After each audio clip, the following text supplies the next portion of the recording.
Sejam bem-vindos ao nosso Papo Saúde desta quinta-feira. Que bom ter vocês aqui conosco para falar de um tema muito importante. Nós estamos em julho e julho tem a campanha do Julho Amarelo, que é uma campanha voltada, então, às hepatites virais. E hoje a gente vai falar um pouquinho sobre esse tema e também sobre doenças hepáticas, se assim nós tivermos tempo, porque é muita coisa que a gente tem para falar hoje. E quem está aqui comigo para abordar esse tema é a doutora Raquel Scherer de Fraga, ela que é hepatologista.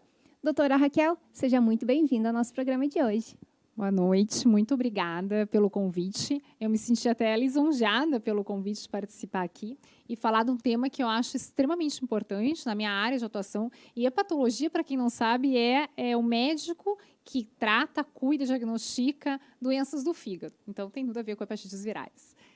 Vamos falar um pouquinho, então, para quem está nos acompanhando, quais são esses tipos de hepatites que existem? São tipos diferentes, né? Antes até um pouquinho de começar, a gente estava conversando o que é exatamente hepatite. Então, hepatite, tudo na medicina que termina em ite significa inflamação. Então, hepatite, a grosso modo, é inflamação no fígado. E essa inflamação tem diversas causas. E uma das principais causas são as chamadas hepatites virais, que nada mais são causadas por próprio agente, que é o vírus. E dentro desses vírus existem alguns tipos de vírus. E o Julho Amarelo justamente foi instituído para a conscientização das hepatites virais, objetivando principalmente o diagnóstico precoce, até porque essas doenças são assintomáticas geralmente. Falando em doenças assintomáticas, alguns sintomas existem, outros, ou alguns tipos, né, têm sintomas, outros não. Quais são eles? Quais são esses sintomas e também quais são esses tipos de hepatites que existem? Então, falando especificamente das hepatites virais, a gente conhece principalmente uns que são letras do alfabeto, A, B, C, D e E. Muitas pessoas acreditam assim, que se eu tenho uma hepatite A e não cura, transforma em B, que se não cura, transforma em C, mas na realidade não. São vírus diferentes e essa ordem de letras do alfabeto é de acordo com a descoberta dos vírus. Então, cada um desses vírus tem características específicas. Quando a gente fala em hepatite aguda, quando a pessoa contrai o vírus no momento que contrai, os sintomas são muito semelhantes. Às vezes passa por uma infecçãozinha viral, uma febrezinha baixa, acaba nem diagnosticando que é hepatite, acaba sabendo que tem hepatite quando mais tarde vai fazer algum exame de sangue para fazer para doação de sangue ou fazendo exames de check-up. Mas quando dá sintomas, os sintomas são independentes da causa. Então, dá febre baixa, dá o amarelão, que é aquele olho amarelo com urina escura, dá náusea, pode dar um certo desconforto abdominal. Tem algumas pessoas, principalmente crianças, que têm diarreia. Basicamente, esses são os sintomas.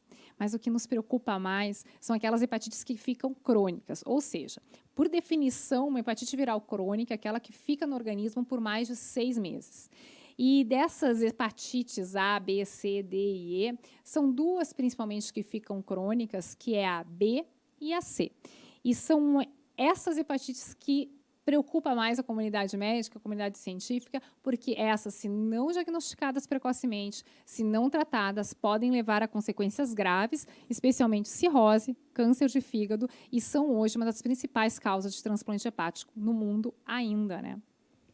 E existe um tratamento específico para cada uma delas? O tratamento ele já resolve ou precisa conviver com ela durante toda a vida? Como é que é essa questão das hepatites? Então, o tratamento tem. Eu vou falar mais assim, hepatite B e hepatite C, que são essas formas crônicas. Na hepatite aguda, em geral, a gente fala que o tratamento é de suporte, ou seja, hidratação, repouso, não ingerir bebidas alcoólicas, uma alimentação mais leve, com pouca gordura, pouca proteína. Em relação a tratamento da hepatite C, e eu até fiz lá no meu perfil do Instagram, para começar o Julho Amarelo, uma boa notícia é que hepatite C tem cura. E muita gente tem muito medo de ter hepatite C. E pessoas que têm hepatite C têm muito medo de tratar, que vai ter muitos efeitos adversos o medicamento. E não tem. Hoje em dia, o tratamento de hepatite C é tranquilo de fazer, um comprimido por dia, 3 meses, a pessoa fica praticamente a taxa de cura de quase 100%.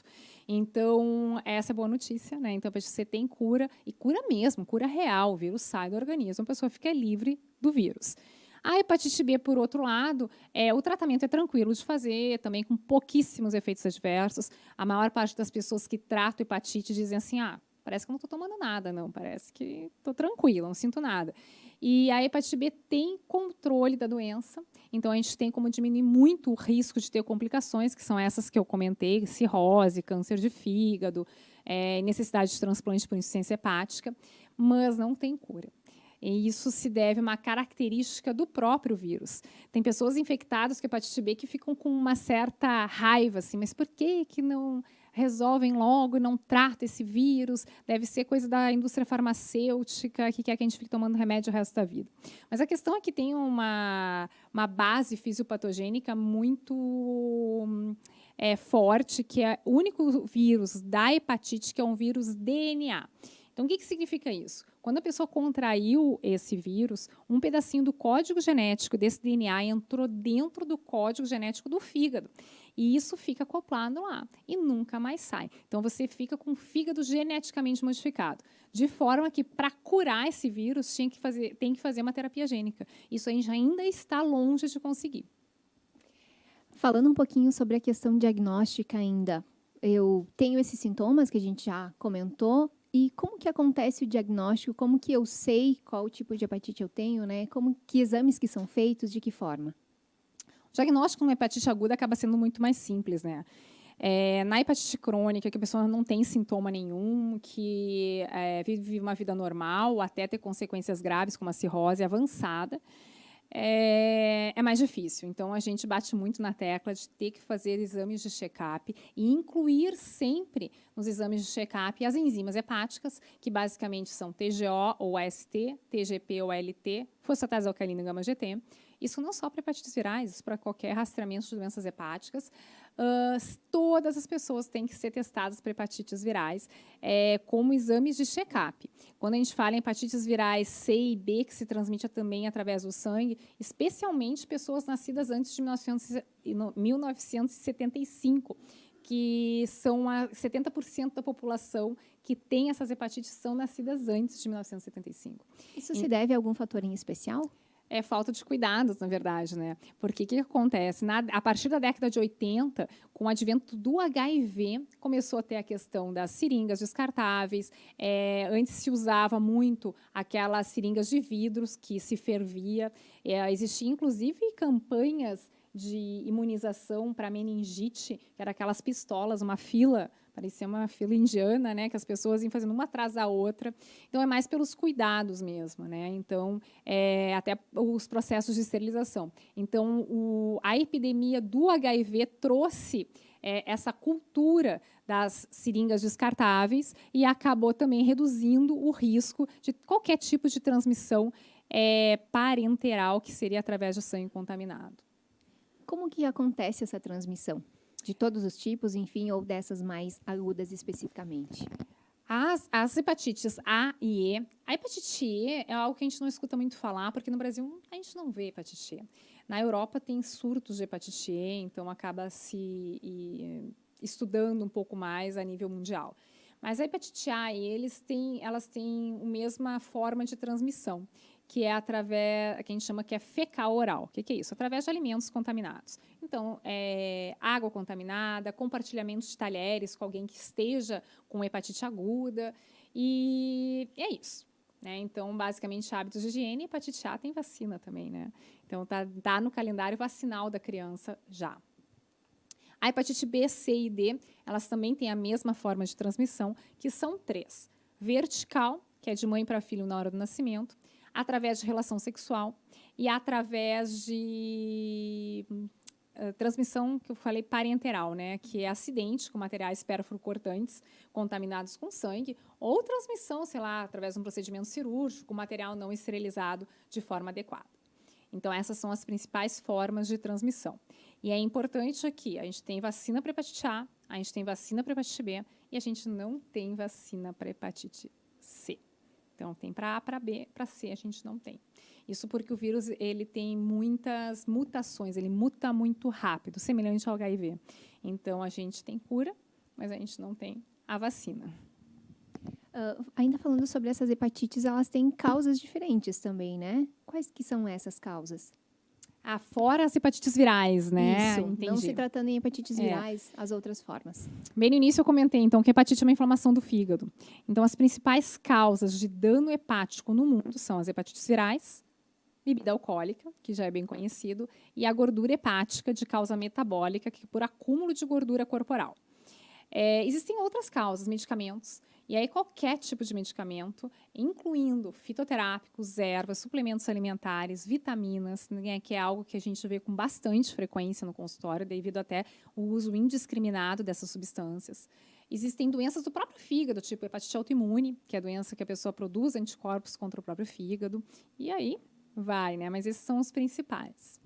A causa alcoólica, né? Além de não beber álcool, claro, né? Existe alguma forma de diagnosticar, enfim, de fazer esse tratamento para que não ocorra? Hepatite alcoólica, que é uma inflamação aguda pelo álcool, são pessoas realmente que ingerem grande quantidade de bebida alcoólica. E a gente sabe que dano hepático alcoólico é determinado geneticamente. O que é isso? Se eu pego todo mundo que ingere bebida alcoólica diária, digamos em grande quantidade mesmo, é só um grupo ali de 15, 20% das pessoas que vai ter dano hepático pelo álcool.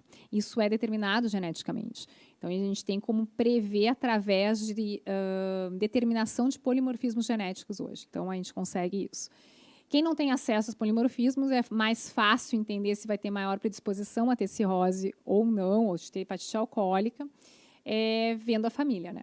Se eu tive na minha família alguém com história de cirrose por álcool, eu tenho maior risco de ter também cirrose do ponto de vista estatístico.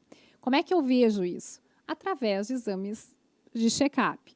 TGO, TGP, gama-GT e ultrassom de abdômen. A ecografia de abdômen é um bom método adicional na avaliação do fígado, né? Então, se todas as pessoas fizessem nos exames de check-up essas enzimas hepáticas e um ultrassom de abdômen e mais os marcadores de hepatite viral, a gente estava resolvido, né? A importância, né, de ter esse cuidado com a saúde sempre, né? Check-up, ele é importante para todas as doenças, na verdade. A gente já falou sobre várias doenças aqui no programa e a importância de ter esse check-up em dia. Falando um pouco da questão da gordura, então, né? A gordura hepática, como ela acontece, por quê? Qual o índice de gordura hepática hoje, de pessoas que têm gordura hepática hoje na região, enfim, no município? Na região do município eu não vou saber, mas eu já vou comentar um pouco sobre estatísticas. Que bom que a gente falou da gordura hepática, que é a chamada esteatose. A esteatose, em junho, a gente está em julho, em junho, foi instituído como um mês de combate à esteatose. A gente acabou de passar, sendo que tem um dia específico, é o Dia de Combate Mundial à Esteatose, que nesse ano foi dia 8 de junho. Cada ano já foi no dia 8, já foi no dia 9, já foi no dia 12 de junho, e devido à importância dessa doença. Então, a esteatose, quando é gordura no fígado, e não é assim uma capa de gordura no fígado, tipo uma capa da picanha, assim, que tem uma gordura, não é isso. É depósito de gordura dentro das células do fígado. Então, não tem nenhuma cirurgia que a pessoa vai lá e tirar a gordura do fígado. Não, é mudança de comportamento, que é a parte mais difícil. Gordura hepática, quando aparece em ultrassom, ela já é anormal. Então, as pessoas costumam comentar assim, eu fiz um ultrassom, só tem uma gordurinha hepática, mas ela é bem leve. Esse conceito é errado, tá? Porque o ultrassom, ele detecta a gordura hepática, ele consegue fazer um método semi-quantitativo da gordura hepática, em leve, moderada ou acentuada, mas não é a quantidade de gordura no fígado que dá a gravidade do problema. Então, quando eu vejo alguém com esteatose, eu tenho que ver a causa. Uma das perguntas que o que causou essa gordura hepática? E tem duas grandes causas. Acúmulo de gordura corporal e uso frequente de bebida alcoólica. Tudo que o acúmulo de gordura corporal causa no fígado é a mesma fisiopatogenia do álcool. É como se a pessoa que tivesse excesso de gordura corporal bebesse por dentro. E é bem isso mesmo, né? Então, do ponto de vista fisiopatogênico. E segundo, eu tenho que responder se essa gordura hepática está causando dano ou não. Falando em prevalência de gordura hepática, se sabe que tem locais no mundo que chega a ter, nos Estados Unidos, né, 70% da população com gordura hepática. Aqui no Brasil, em média, em torno de 50% de pessoas acometidas com esteatose, que é essa gordura no fígado. E isso é tão importante que agora que teve o Congresso Europeu de Estudos do Fígado, agora em junho, foi lançada uma campanha das grandes sociedades mundiais de hepatologia, que é a americana, a europeia, a asiática e a latino-americana, que é uma campanha chamada Health Liver, Health Life, ou seja, um fígado saudável, uma vida saudável, para alertar a Organização Mundial da Saúde dessa epidemia que é a esteatose. Então, é extremamente importante. E que eu estava falando antes da quantidade de gordura hepática, que não tem importância, a importância é se essa gordura está causando inflamação no fígado. E é o mesmo percentual do álcool, 15% a 20% que vai ter inflamação. E é isso que o hepatologista tem que ver. Tem inflamação, não tem inflamação? Se tem inflamação, quanto que causou de dano hepático? E eu posso ter uma pessoa com esteatose leve, pequena quantidade no ultrassom toda a vida, e desenvolver cirrose. Enquanto eu tenho pessoas que têm esteatose acentuada ou severa, descrito no ultrassom, e estão naquele grupo dos 80%, 85% das pessoas que não têm dano hepático pela gordura. Né? Mudanças de hábitos alimentares são importantes nesse sentido. Muito. Na verdade, esteatose, se for pelo álcool, se for por acúmulo de gordura corporal, a base do tratamento é mudança comportamental. Então, é muito fácil a gente entender que gordura hepática e esteatose causada pelo álcool, a pessoa tem que parar de ingerir bebida alcoólica, senão não vai resolver. E da mesma forma, se você tem gordura hepática associada ao acúmulo de gordura corporal, tem que mudar hábito também. Então, tem que fazer atividade física se não faz, tem que cuidar tipo alimentar, qualidade alimentar, e é isso, né? Em se tratando de alimentos, existem alguns alimentos que são, além do álcool, claro que já foi citado aqui, que pode causar, né, uma doença hepática especificamente. Algum outro alimento precisa ter cuidado nesse sentido? Tem, assim, a gente sempre combate assim, gorduras saturadas e produtos industrializados. Quanto menos industrializado for o alimento, melhor. A gente sabe que sucos e refrigerantes, sucos com alta concentração de frutose, esse de caixinha mesmo que seja 100% natural, essa alta concentração de frutose nos sucos e os produtos que tem nos refrigerantes, mesmo refrigerante zero, favorecem o acúmulo de gordura hepática. Então, quem tem gordura hepática menos possível de produto industrializado e evitar sucos concentrados, evitar consumo frequente de refrigerante. Carboidratos e diminuição de quantidade de gorduras em geral está mais relacionado a dietas hipocalóricas, que é necessário para a pessoa perder peso também, né? Cuidados com o fígado. Quais são os cuidados essenciais, enfim, tanto para as hepatites quanto para essas outras doenças que a gente já falou? Que dicas que você daria para quem está acompanhando o nosso programa de hoje, que são importantíssimas para ter esse cuidado com o fígado? Então, são dicas de saúde para o fígado, né? Então, primeira questão de saúde para o fígado, vacinação. Vacina para hepatite A e B todo mundo tem que ter. Né? A população toda tem que ter. A vacinação para hepatite B é disponibilizada no sistema público de saúde para todas as faixas etárias. É só você chegar lá e pedir para fazer a vacina para hepatite B, caso não tenha feito. Então, isso é muito importante. Hábitos de vida saudável, que inclui para toda a população, que seria praticar atividade física regular, alimentação com uma qualidade boa, como a gente comentou agora, e não ingerir bebida alcoólica de forma frequente. Essa campanha do Julho Amarelo, ela existe já há quanto tempo? Enfim, o que além, né, dessas causas importantes que prevenir a hepatite, né? Por que ela é tão importante, né? Por que ela é tão evidente? Que são campanhas que realmente o ramo médico, as clínicas, né, elas se engajam para ter essa orientação. Então, por que ela é tão importante? Então, primeiro, lá do início, né? Por que surgiu o Julho Amarelo? Justamente porque a gente tem tratamentos para as hepatites principais, que dão essas formas crônicas A, B e a C, e a gente precisa diagnosticar precocemente. E que ainda chega nos nossos consultórios, nos nossos ambulatórios, são pessoas com complicações muito graves relacionadas às hepatites virais e que poderiam ter sido prevenidas se tivesse feito o diagnóstico precoce. A gente bate bastante nesse ponto do diagnóstico precoce. Então, essa é a importância.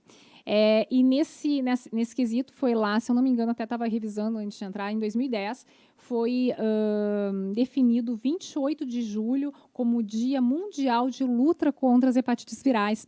E isso se deve porque nesse dia foi o dia de nascimento de Bloomberg, que foi o médico que descobriu a hepatite B, fez o primeiro teste diagnóstico da hepatite B e também descobriu a vacina e ganhou o Prêmio Nobel de Medicina.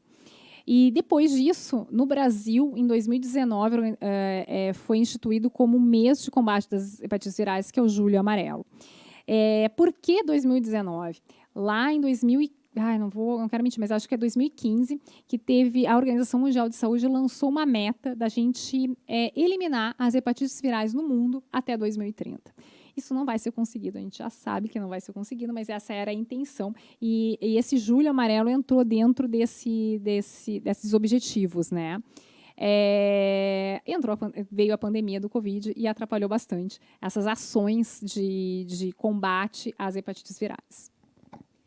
Qual que é a diferença, ou se existe, enfim, uma diferença da hepatite em adultos e hepatite em crianças? As crianças também desenvolvem? De que forma que ela acontece? Adultos e crianças são suscetíveis às hepatites virais. Crianças nascidas hoje, em geral, elas já são vacinadas para a hepatite B, né, na primeira dose, inclusive no primeiro mês de vida, e a hepatite A partir do primeiro ano já são vacinadas, então elas são menos prontas às hepatites virais. Existem outras formas de hepatite que não são, que existem vírus menos comuns, mas que são citomegalovírus, Epstein-Barr, enfim, que elas podem pegar, né? A criança, quando pega hepatite A, digamos que ela não tenha sido vacinada, ela tende a ter mais sintomas que o adulto, não que seja mais grave, pelo contrário, mas elas têm mais sintomas, com amarelão, diarreia, enfim. E os adultos que pegam hepatite, geralmente tem uma forma mais grave que as crianças, quando a gente fala principalmente da hepatite A. E a gente ainda tem vários adultos que não são vacinados para hepatite A, porque não estavam no calendário vacinal na época da infância dos adultos, né? E a hepatite A, que a gente comentou, não leva forma crônica, não dá cirrose, não dá câncer de fígado, mas em adultos que pegam 1% tem hepatite fulminante. Aí, às vezes, precisa fazer transplante hepático por uma doença infecciosa que poderia ter sido prevenível. A questão da cirrose, que é uma forma mais agravada, existe uma reversão, existe um tratamento cirúrgico? Como é que acontece?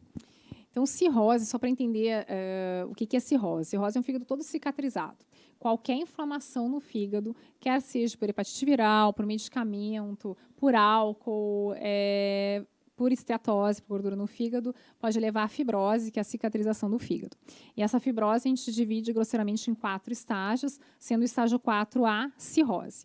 E a cirrose pode ter uma reversão, desde que a gente consiga tratar o fator causal. Então, por exemplo, se eu descobrir uma cirrose causada por álcool e eu conseguir ficar em abstenção alcoólica e não tenho outro fator de dano hepático, eu posso regredir essa cirrose. Sempre digo para os pacientes, assim, quem tem cirrose não vai ter um fígado mais normal, mas tu consegue deixar de ser cirrótico, desde que seja uma cirrose inicial. Ainda, né, falando sobre essas formas agudas, existe uma que é mais a pior doença do fígado? Eu não gosto muito de falar em pior, porque isso depende muito da variabilidade de cada agente. Mas mais perigosa? Em formas agudas, a mais perigosa para adulto é a A, né? Porque é ela que vai dar maior índice de hepatite fulminante. Por outro lado, a hepatite B, a gente tem na nossa região muitos pacientes que contraíram hepatite na época do nascimento, não descobrem, acabam reativando uma hepatite B na fase adulta, e essa hepatite B é extremamente grave, porque muitas vezes já tem uma doença crônica de base. E qual que é, para a gente finalizando, né, a nossa conversa, o nosso Papo Saúde de hoje, qual que é a importância de cuidar do seu fígado? Pois é, o fígado é um órgão muito importante. Vai perguntar para uma patologista, eu vou dizer que o fígado é quase que o órgão central do corpo. Aí. Então, assim, na verdade, a gente tem que cuidar da saúde como um todo, e o fígado entra nesse rol. A gente não se preocupa, às vezes, a gente se preocupa muito com o coração, né? O coração, Deus o livre, tem que acompanhar com um cardiologista, enfim. Mas a gente tem que se preocupar com todos os órgãos. A importância de fazer os exames de rotina, os exames de check-up, que se você vai procurar um médico que está habituado a fazer exames de check-up, ele vai pedir um hemograma, que é para ver se tem anemia, vai pedir exames de rim, vai pedir exames de fígado, vai pedir exames cardiológicos necessários. Então, o fígado entra nesse rol, né? E o fígado mata, né? O fígado mata, tem transplante hepático? Tem transplante hepático. Serve para todas as situações do fígado? Não é para todas. Serve para algumas situações específicas, mas é melhor prevenir, né? E uma complicação do fígado pode complicar o quê em todo o sistema do corpo humano? Então, quando a gente fala em insuficiência hepática, né? Quando um órgão qualquer esteja falho no nosso corpo, leva outro junto. Então, o fígado trabalha muito com o rim, tanto que existe uma condição que a gente chama de síndrome hepatorrenal, que é uma perda de função renal associada ao fígado. O fígado piora o coração, existe a miocardiopatia cirrótica. O fígado piora o pulmão, que existe a síndrome hepatopulmonar. Hepato é de fígado, né? Piora a função cerebral, então a pessoa entra em encefalopatia hepática. Basicamente isso, né? Então, quer dizer, todos os nossos órgãos trabalham juntos, né? Importância de cuidar, claro, de cada um deles, mas hoje falando especificamente aqui do fígado. Quero agradecer, então, a doutora Raquel, que esteve aqui com a gente, esclarecendo, trazendo muitas informações, esclarecendo dúvidas sobre as hepatites virais e também sobre as doenças hepáticas. Doutora Raquel, suas considerações, então, finais para encerrarmos o nosso programa de hoje. Eu queria agradecer e parabenizar a equipe toda por essa iniciativa, porque é extremamente importante essa questão de informação, né? Muitas vezes falta essa informação para a população. E eu agradeço muito de novo o convite e estou à disposição para novos comentários sobre doenças do fígado. Mais uma pergunta, então, que chegou aqui. A hepatite B, ela pode negativar? Essa pergunta negativar. Então, assim, a hepatite B, como eu comentei, é um vírus DNA, então a hepatite B não tem cura. Mas ela pode ficar negativa e ter uma cura, entre aspas, você não detectando ela no sangue, com carga viral da hepatite B, pode. E esse é o nosso objetivo, ao tratar a hepatite B. Muito bem, então, tivemos até uma pergunta hoje aqui no nosso programa. Obrigada, doutora Raquel, por estar aqui com a gente. Você que esteve nos acompanhando no Papo Saúde de hoje. Uma satisfação tê-la conosco. Obrigada mesmo pela sua participação. Obrigada, boa noite. Obrigada também, então, à nossa equipe, o Regison Cabeleireiros, que faz a nossa produção, a Helena da Sua Flores, que faz os arranjos aqui do nosso cenário. E nos vemos, então, no nosso próximo programa, no nosso próximo Papo Saúde. Espero por você.